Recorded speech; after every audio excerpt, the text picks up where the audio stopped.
If I told you that Donald Trump's new tariff plan has nothing to do with China, nothing to do with Mexico, and nothing to do with American manufacturing, but instead is a direct response to a $35 trillion time bomb buried inside America's financial system, would you believe me?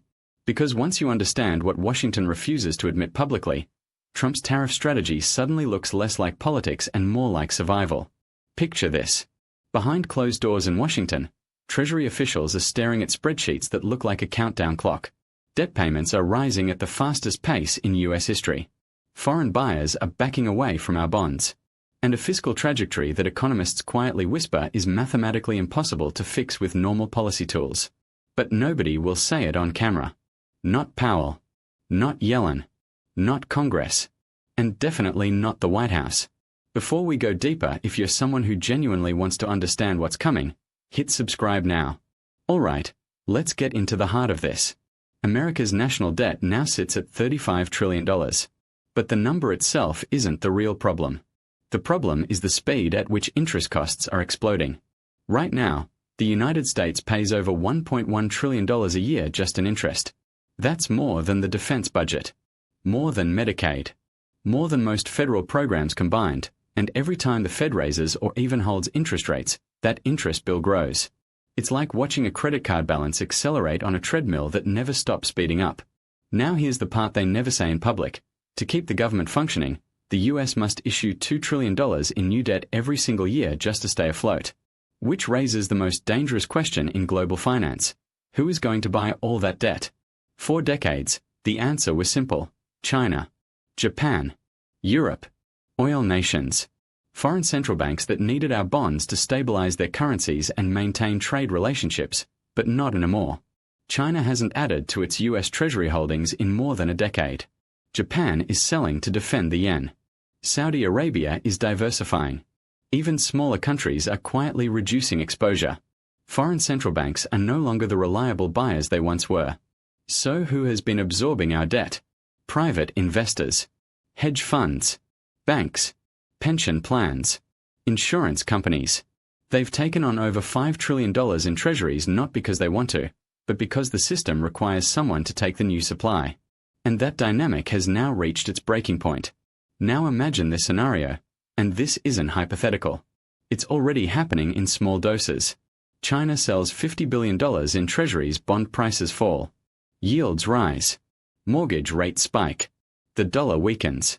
Inflation ticks up. Now, imagine China sells $200 billion. Or $300 billion.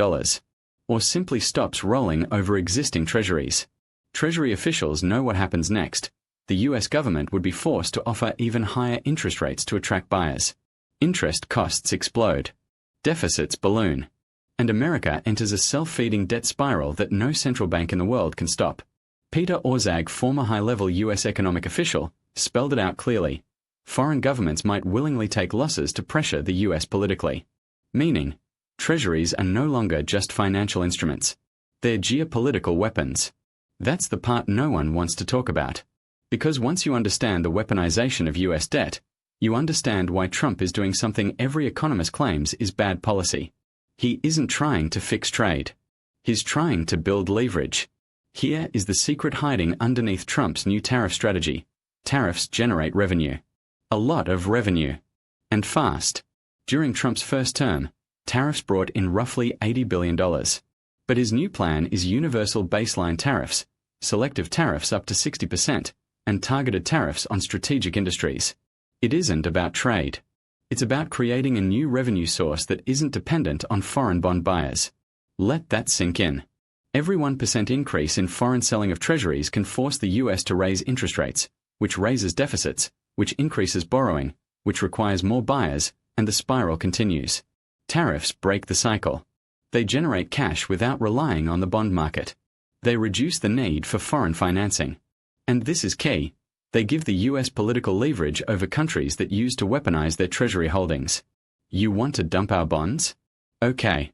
We'll tax your imports at 60%. You'll take a GDP hit before we do. This isn't trade policy. This is financial warfare. Inside the Federal Reserve, Powell and his team understand the math. They know raising rates will accelerate foreign selling. They know lowering rates weakens the dollar and fuels inflation. And they know standing still creates recessionary pressure that collapses tax revenues. Every option triggers chaos. That's why Powell publicly admitted, "We were right to wait." Meanwhile, dissent has already fractured. The Federation governors are openly disagreeing on rate direction, something that rarely happens. One faction fears inflation. Another fears recession. Another fears the Treasury market instability. They are guessing, experimenting, hoping something magically works. But Trump? He's not waiting. He's building a parallel solution. The US has reached the point where the debt is too big to cut, the interest payments are too large to shrink, the deficits are too massive to eliminate, and the foreign buyers are too uncertain to depend on. So Trump is building the only alternative pressure valve left, a new, independent revenue engine. One he controls politically. One foreign government can't weaponize. One that doesn't rely on Powell's interest rate decisions. That's why his advisors describe tariffs as a strategic power tool. Not an economic one. They know the US is losing its old leverage as the world moves away from buying treasuries, so Trump is constructing a new power system, import-based, revenue-driven, pressure-ready. He's preparing the US for a world where treasuries are no longer the center of global finance. The $35 trillion secret isn't that the debt is large. Everyone knows that. The secret is that the US can no longer fund its government the way it used to. Foreign buyers are stepping back. Private buyers are reaching their limit. The Fed is neutered. And interest costs are swallowing the budget. Trump's tariff plan isn't a policy. It's a pivot. Away from debt-based government revenues. Toward tariff-based revenues. Away from depending on foreign buyers. Toward extracting leverage from foreign exporters. Away from the old system. Toward something entirely new. And once you see it through that lens, everything makes sense. Washington isn't ready for what's coming. The Fed can't stop it. Congress can't reverse it. And foreign governments have already started weaponizing their treasuries. Trump isn't reacting to trade markets. He's reacting to the math. The $35 trillion math problem that no one in Washington will say publicly. But now you understand it. And once you see the real game behind the tariffs, you can't unsee it.